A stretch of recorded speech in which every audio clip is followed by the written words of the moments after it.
move up a bit. So you're good the way before. There, you're good. All right, guys, we are joined with Reese Turner. It's good. Shout out to Toyota. Look at this man. Shout out to what? Toyota? Yeah.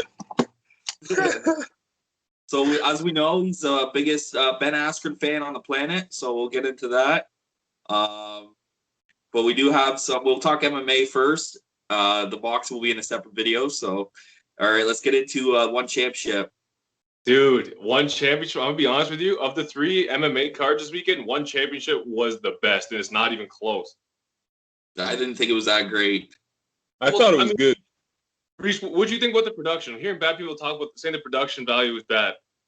I thought it looked awesome, man. Like, I'm not going to lie, it reminded me of, like, some Monday Night Raw or something. Like, the way that they walked down to the ring, and the ring just kind of looked like it was like Vince McMahon put that together. It was awesome, man. I loved it, actually. I didn't even, yeah. It was pretty decent. And Rich Franklin was there, the GOAT. Dude, Rich Franklin was looking thick. Yeah, he's looking like a big boy, that's for sure. I don't know. I think he's one of the most underrated middleweights, in my opinion, but. Yeah, definitely. For sure. But do you want to talk anything besides Eddie Alvarez? Yeah, I want to talk about Eddie, I want to talk about DJ, and I want to talk about Rodtang. 3 main fights. All right, let's talk about Rodtang. Okay, well, Rodtang was weirdly, it happened after the main event, which was kind of strange. I liked how they did the Muay Thai fight in the cage with MMA gloves. That was sick. That's the pound-for-pound #1 Muay Thai fighter on the planet. I've been high on this guy for a long time. I think he might have 10-8'd that guy every round. He dominated. I didn't see that fight. I only seen the last 2 because I was having a hard time finding a stream, and then it was free on YouTube, and I'm like, what's going on here? What'd you think, Reese? About Rodtang? He looked good. I mean, the one dude had some success. I think it was the second round. He did pretty well. I think he hurt Rodtang a little, but Rodtang is very good.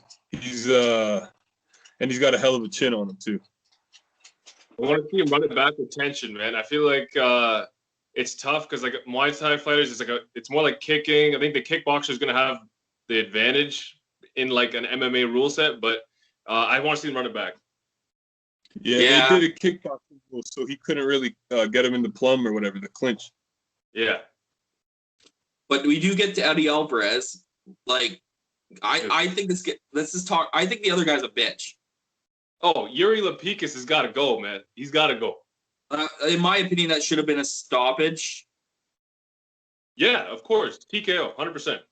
I don't know. I just think if you're in the middle of a fight, and this organization allows knees to the back or knees to the face, so why can't they allow some punches to the back of the head a little bit? I think it kind of brought down one a little bit. The refereeing job was shit.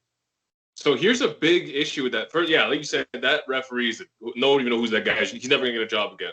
But one was trying to push in the American market with Eddie and with DJ. You can't help the fact that DJ got starched. It happened. But Eddie caught an L he shouldn't have lost. That would have helped build the U.S. market over here because everyone knows Eddie on this side. He's a big star over here. And now he gets sent to the back of the line. He's 1-2 in the one championship organization. Yeah, I don't know. You got to run it back with that guy, though. Yeah. Reese, do you want to see a rematch, Reese? I mean, I would like to see it just so that he could get that win under his belt. But to me, it's just like if a guy, like this is coming from a longtime boxing fan, if somebody turns their head away like that and they get hit in the back of the head, it's still going to be counted as a knockdown because they're the one who turned that way. And that's what the guy did. You even could see Eddie was trying to push his head so he didn't hit him in the back of the head. If anything, you can't give him a loss. If you're not going to give him the win, give him a no contest at least. He can't get a loss for that. I think at the very worst, it could have been a point deduction, but still, it's dumb. We saw a very similar situation happen in Joe Smith versus Maxim Vlasov. We'll get to that in the next video. But if a guy gets hit in the back of the head and because he's turning away from the punch, that's on you. That's 100% on you. Yeah. Oh, the guy got a big lucky win. So let's roll on to what this was built around. It was the Grand Prix flyweight champion, DJ, taking on the one championship actual flyweight champion in Adriano Moraes. Wow, Moraes is a monster. This is why we need knees to ground opponents. This right here showed us. It makes the sport more exciting. I think I'm like one of the only people who called that fight. I think you are. So I don't know. I just know Morales. See, man, he's big. And DJ's not a bantamweight. And that's a bantamweight division. That's not flyweight. DJ's actually it's flyweight. It's 135. Because of the rehydration rules. But if Marias fought in the UFC, he would be a 125er. Would not be making that weight properly without the help. Yeah, he's a big dude for that weight. Without the hydration, he'd be at 135. Reese, what do you think about the knee to the ground of DJ? I mean, it's a fight, man. Like this is mixed martial arts. It's got the word martial arts in it, and that's part of martial arts. Knees, even like soccer kicks, man. Like that's, it stomps. I just feel like, in my opinion, if you're gonna simulate something, like you want to put something closest to a street fight as you possibly can, you kind of have to go back to like pride rules, because you're taking away a lot of weapons from people. Because a wrestler could just say doesn't want to like take a knee, he could just touch the ground while he's trying to like grab a leg or something. Somebody is hurt, they could literally just touch the ground and try to recover. It's I don't like it. It gives a lot of advantages to people who are hurt or in bad positions. So and DJ wasn't used to it. No. Well, it was his fourth fight in the promotion, so I mean, I don't want to give excuses. But that being said, is anyone used to getting kneed in the face? No, but this is what Misha Tate said on Brendan Schaub's show. She said, "Why is that any worse than George Masvidal flying kneeing Ben Askren? Like, that's more violent. That's more of a vicious shot." Yeah, way more vicious. So like, it just doesn't make sense. You're opening up a can of worms like that. A flying knee is worse than a 12-6 elbow. That's also illegal. So it's just a weird thing. Yeah, for sure. You're right. But that was it for one. Yeah.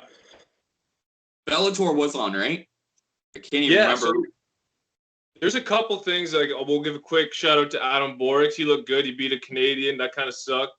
Kat Zingano, I was impressed with. Straight up armbarred out of nowhere. First round submission win. Did you catch that?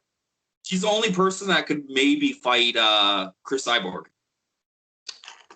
Is it because of her name she can fight Chris Cyborg? Or do you think skill for skill she can go with Chris Cyborg?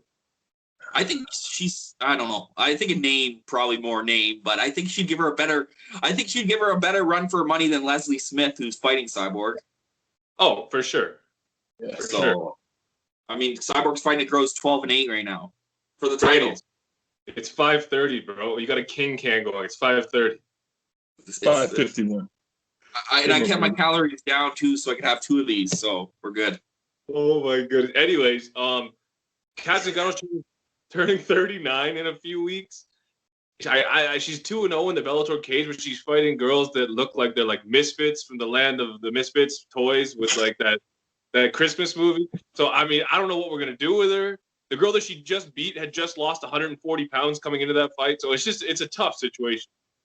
Yeah, I don't know. They're going to do Cyborg next. Yeah. Or Julia Budd if she wins. I would like to see her fight Julia Budd. That fight makes sense to me. I love Julia Budd. Okay. Well, let's go to the main event from here. We had a rematch 9 years in the making. I believe it was 9 years in the making. Machida Kun taking on Ryan Darth Bader. And it went pretty much the way that Brady and I thought it was going to go. Reese lost some money, but that is what it is. He must not have been drinking his piss.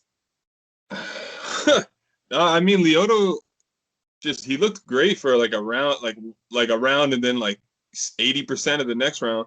He was looking like old Lyoto, but I think his stamina is not what it used to be. But I think if he was younger again, he would have won that fight again, just by if he had that gas tank. See, I think people just caught up to Lyoto and think they kind of figured him out over the years. How dare you? No, in their primes, because they're both past their prime. Bader's almost 38 now. In their primes, we saw what happened to Bader. That's all that matters. Well, I would say Bader peaked later, but I still think a prime Lyoto Machida would beat Ryan Bader of like the last 5 years. Yeah, that's my opinion. But skill set wise, Bader's looked better recently, but his physical prime is his physical prime. It doesn't matter. His physical prime was in the UFC. It's true. I don't know. You peak different. Like, I don't know. Hey, yes or no, Brady and Reese? Do we need a trilogy fight at some point? Fuck no. I mean, why not? Like, Lyoto almost basically killed Brian Bader, and Ryan Bader beat him in a decision, so why not? Yeah, that's fair. That's fair. I just thought It's been 9 years, so I mean, what's the point at the end of the day? I think Lyoto should do what he wants to do, but he had a great career. He's a legend. He can do what he wants. What about Machida versus Fedor at heavyweight? There we go. No. Yeah. No. I think where with that Bader moves on, he's probably going to fight Corey Anderson next, but we'll get to that in our predictions. But UFC, we had a couple fights on the card that we're going to touch on. Mackenzie Dern, first round submission win. Ooh, did she look nice or what? Dude, she was hanging out with Rainer de Ritter on his boat, and she was looking hella thick on Instagram. So I mean, I don't know how she made the weight. Man, I think Nina Nunes is kind of overrated. She got a split decision over Claudia, which put her in the rankings. I don't think she's a good fighter. I think she's a good wife, but I don't know. Stick to momming it, and I don't know. I thought Mackenzie Dern was going to kill her anyway. So Brady's living in 1950s. This guy said he's a good wife, basically saying stay in the kitchen and don't take off your apron and make me a sandwich. If that's the way she got to go. Holy, Mike Perry needs to get cut. That's a fact. Mike Perry versus Darren Till. They should just make it. Why not? It would draw. But Darren Till's at a middleweight, and he would destroy Perry. Perry sucks. That being said, Darren Till has a shit jaw, and Perry could put his lights out. The thing about Perry is, I actually like Mike Perry because he's entertaining. I don't really like the way he fights. It's kind of awkward sometimes to me, but he comes to fight. I respect that. And even though he's lost a good amount lately, I think just for like the entertainment value, just keep him around, man. A lot of people like that guy. Exactly. He's too big of a draw. Christian, shout out to Christian Alcala, was saying he wants to see him in BKFC. And I was like, dude, do you really hate this man? Like, he's always busted up after an MMA fight. Imagine what he would look like after BKFC. He'd probably be a pound-for-pound fighter in BKFC, though. Yeah, but he's still going to get – his face is going to be changed for the rest of his life, man. He has the style for BKFC. Anyways, I think he should be cut. I don't see what the use of him being here is. He can't even beat guys that are unranked now. His last win was Mickey Gall, man. Mickey Gall. But still, he's never beaten a ranked fighter. Like, people act like Reese said, he's a draw. He's never been a guy who's been top 10 or ranked. He's there to entertain. He's not there to be a world beater. That's true. Okay. That's true. That's fair. That's fair. Okay. That's fair. Okay. Then we're rolling on to... He beat Paul Felder, but that was Felder at welterweight. Welterweight and short notice. That's what I just said. So we got Sam Alvey taking on Julian, the Cuban Missile Crisis, Marquez, and I don't honestly. These are shout out to Sam Alvey for being representing our brand, but they're two kind of cringy guys. Sam's always smiling, and the Cuban Missile Crisis has the weirdest promos after his fight. It's just weird. I love Sam Alvey. He's one of my favorite fighters. Ever since I still talk to that guy on Instagram. Nicest dude. But man, that was sad to see. Julian Marquez is a good fighter, man. He's got some good boxing skills, that guy. It was probably the fight of the night. I don't know. Yeah, it was a good fight. I think Sam should retire, though. Why do you say that? He's on a 5-fight losing streak. Didn't he just come down to middleweight, though? Yeah, but he's on a 5-fight losing streak. Oh, there's a draw in there. No, that's not counting the draw. So he hasn't won a fight for 6 fights. That's tough. But 3 of them were split decisions too, and he beat Ung Young or whatever, in my opinion. He also beat Ryan Spann, in my opinion, but yeah. So he's still competitive at least. I don't think they'll cut him even with 5 losses. No, because he's always in close hard fights. And he's tough, man. He's a good dude to test like young guys with. If they could beat him, then they might have a chance. If they don't, then, For sure. Can you believe he has a win over Rashad Evans?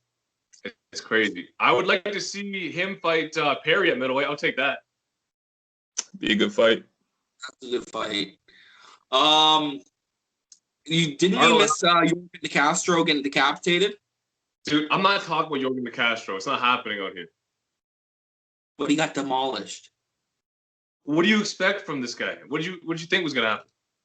That's true. Well, we'll take pictures of his coffin and post it in their Instagram. But what was the next fight? Arnold Allen versus Sadiq Youssef. That was a good fight. Bro, this guy's going to be the future featherweight champion. Mark my words from this page. This guy's on an 8-fight win streak. Future of featherweight division. I mean, he's he. It was a competitive fight. It was he looked. I wouldn't say either guy really impressed me a lot, but they're solid fighters. I don't know if they're like the future champion of the division. I can't say that yet, but it's possible. I don't know, man. I love you. I love Arnold Allen. The guy lives with his mom's basement, so you got to shout him out. See, here's my thing. Arnold Allen had two big moments in that fight. He dropped him in the first round, and he severely wobbled him in the second round. So you take away those two moments, he lost both of those rounds. The third round, he lost easily. So yeah, he won the fight because damage counts. But he didn't really dominate the entire fight, if that makes sense. Yeah. So here's my thing. If he's getting hit with those shots by Sadiq Youssef, what's a Calvin Kattar going to do to this man? What is a Calvin Kattar going to do to this man? Yeah. I want to see Zabit versus Arnold Allen. And then what's a Holloway going to do to him? Because look at what Holloway did to Kattar. Ooh. That's bad. That's bad news. All right, we got the main event. We got Kevin that talks too much but can't fight Holland versus I'm just kidding. I'm just kidding. Okay, here's the thing. Let me get in on this real quick. Holland took on Vettori. He just fought 3 weeks ago. He got exposed that he has zero takedown ability against Derek Brunson. 3 weeks is not enough time to make the changes that count. But here's the thing. He won in that fight. He lost the fight, but he won because he showed that he actually is a competitor. He's coming to fight. He's trying. He tried to get up off the ground. He tried to stuff takedowns. Did he get taken out 11 times? Yeah, it happened. But he tried, and I respect that. There aren't guys out here taking fights on 8 days' notice. This doesn't happen. So he's 0-2 in 2021, but his stock only went up from that. And he's going to welterweight, too. No. He already said he's going to welterweight. Welterweight is all wrestlers. Why would he go down to welterweight when he can fight all these strikers at 185? He'd be able to stuff a takedown from a smaller guy. That's a good point. Maybe, but I think he could kill himself to make that weight, man. He's 6'3". But he came in at 183 too. He was already making the adjustments. He is shredded though. 183 shredded. He doesn't really have a lot of weight to lose. That being said, Jose Aldo made 135. So if anyone could do it, it's Kevin Holland. Here's my thing. 1 year from now, Kevin Holland could be champion. I'm not going to bet on it and say he would be. But if he steps away from the cage and just takes 5-6 months, goes trains with DC like he's supposed to, and just grinds out the takedown defense, he has the best hands in the middleweight division. Yes. And I know kicks. Okay, best stand-up game. I know Israel Adesanya is your champion, but guess who has the highest strike accuracy in the middleweight history? Not Anderson Silva, not Izzy. Kevin Big Mouth Holland. In my opinion, I'm fighting a better competition with the fans. What was that, Reese? In my opinion, Kevin Holland, to me, he's a lot more impressive on his feet, and he knows how to defend himself better than Adesanya does. He doesn't just pull his head straight back. He covers up, and he moves side to side. I think if it was just a kickboxing match, he would beat Israel Adesanya. That's my opinion. I mean, he'd probably beat him in an MMA match because Adesanya's not going to wrestle him. That's my opinion. If he learns how to stuff takedowns consistently, I could see him owning that division like Anderson Silva did. Yeah, I agree. I do not. He doesn't have better striking than Whittaker. Any final thoughts on the UFC card you want before we jump onto our predictions? No. Okay. Mm-hmm.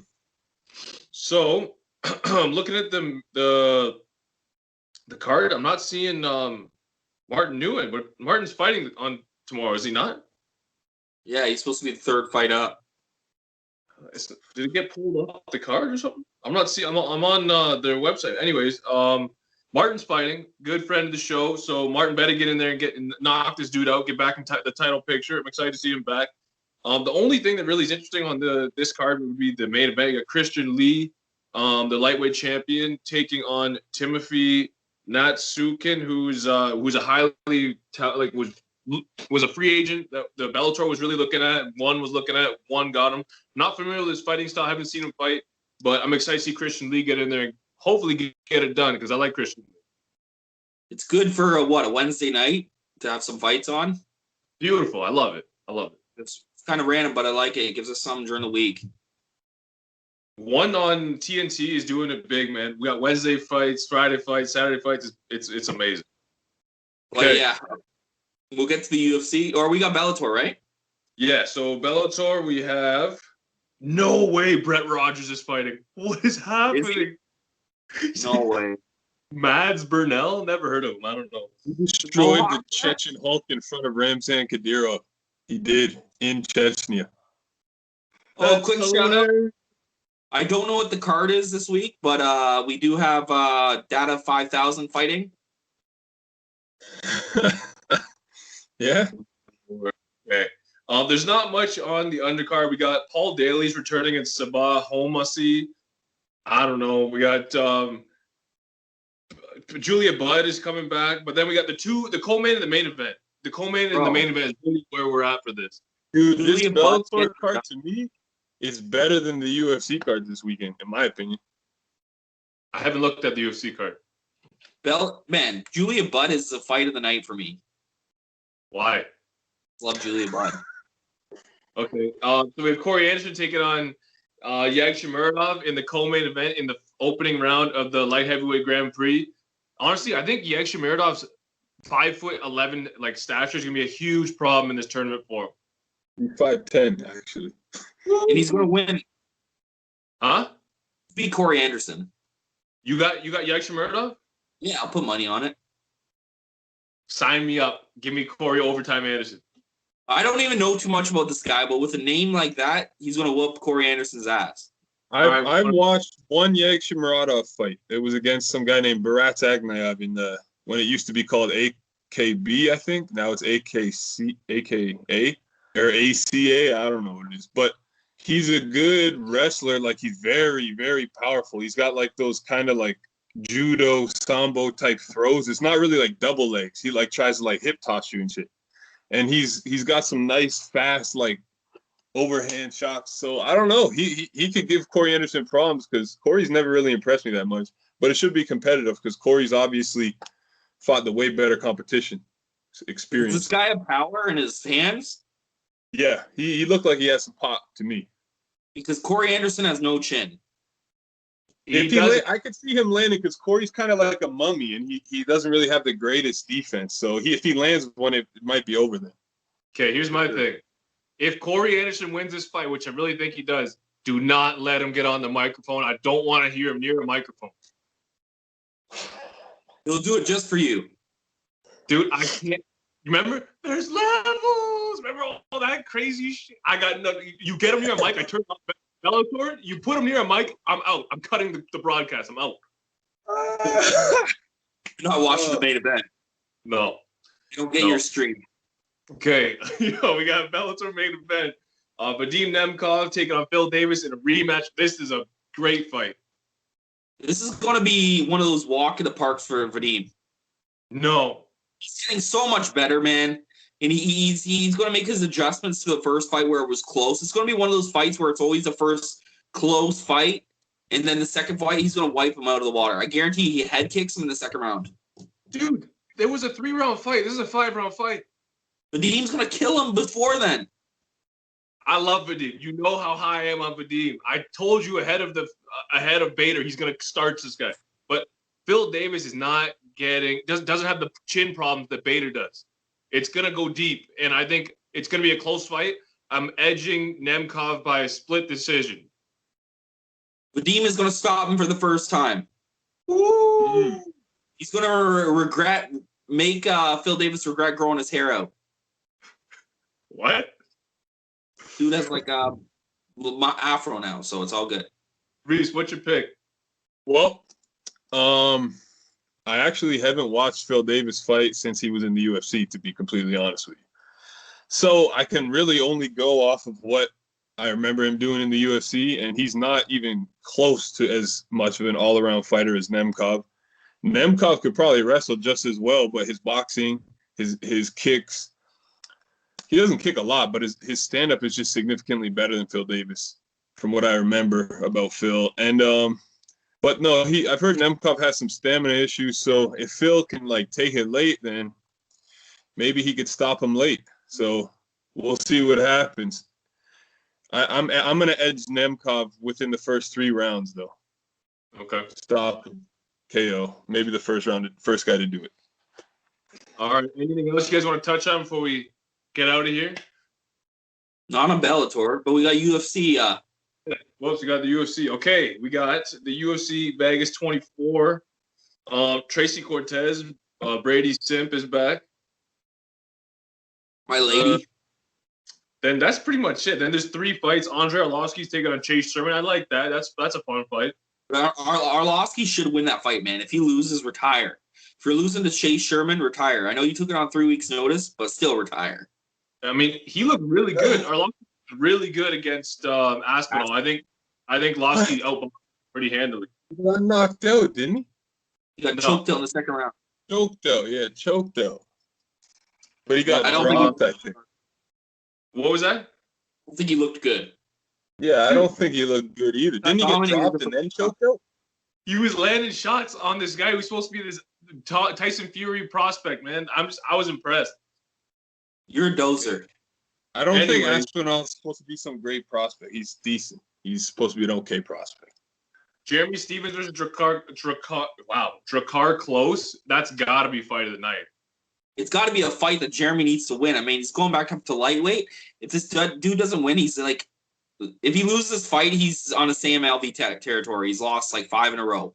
First round knockout. Jeremy Stevens will knock him out in the first round. I got Drakkar Close by decision. What? Yeah. I hope Stevens pulls it off. What, Reese? I hope Stevens pulls it off. I've always liked him, the little heathen. A little devil. Gastelum taking on Robert Whittaker. This has got to be a title eliminator. Title eliminator at least for Rob Whittaker, right? He said no. Dana White said probably not. What does that mean? Well, Dana White also is a steroid junkie, so. But no, he said Whittaker's going through like all these crazy contenders right now. It's like Jared Cannonier, I thought was going to kill Whittaker. What did Whittaker do to him? And he fought Darren Till. Like, I don't know what else. This guy's fighting the best fighters. I don't know why you guys thought Cannonier was going to beat him. The talent is not even close. I don't know. I think Whittaker's the second or third best middleweight of all time. Yeah, so, we're gonna leave that there. Let's leave that right there. I guarantee a lot of people would think that. All right. Anyways, so Robert Whittaker should get this. Huh? Look at his resume. Vanderlei Silva did more in the sport than this guy did. Would he win a straight-up fight? No, I would take Rob Whittaker. But we're not going down this memory lane game. Okay. Anyways, Robert Whittaker. So guys, we all know you're Whittaker fans. I want to fuck. Chuck. Fuck. You're a Mark Hunt lover. Robert Whittaker should get the job done. Kelvin Gastelum hasn't looked the same since he got really badly damaged by Izzy. Yeah, Rob should get him. But if somehow Kelvin gets this done, I want to see the rematch. Kelvin Gastelum, Izzy 2. It'd be a sick fight. Yeah. So, I don't know. 2 years today it happened. Whittaker's going to starch Gastelum within 3. You think so? Yeah. He's just too, like, in and out. He's too, like, he moves too well. I can't see Gastelum really doing nothing with him. He's not going to be able to take him down. He's not going to really be able to outbox him or kickbox him. I see him getting touched up a lot because he's so short and he's going to get knocked out within 3 rounds. Probably late second or mid-third. Late second or third round. Have a chin. Huh? Gastelum does have a good chin. Yeah, he does, but I just think Whittaker's so much better than him. He's just going to land at will. We'll see. This could have been a title fight a year ago. Yeah. It was booked and pulled a day notice. Anyways, I think that's all we got for you guys. We'll be back with some boxing. All right.